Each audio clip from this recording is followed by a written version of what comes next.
या महाराष्ट्रामधल्या माननीय अजितदादा पवारांच्या राष्ट्रवादी काँग्रेस पक्षानं माननीय छगनरावजी भुजबळ यांना मंत्रिमंडळात थोडा उशिरा का होईना स्थान दिलं, त्याबद्दल त्यांचं स्वागत करतो.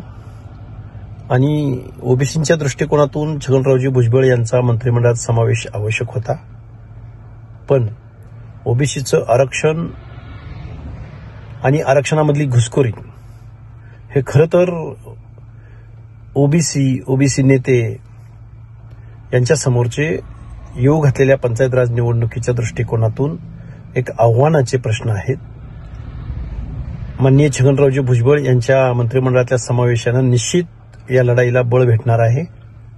आणि याच्याही पलीकडे जाऊन माननीय भुजबळ साहेबांचा मंत्रिमंडळातला समावेश येतो झाकी आहे.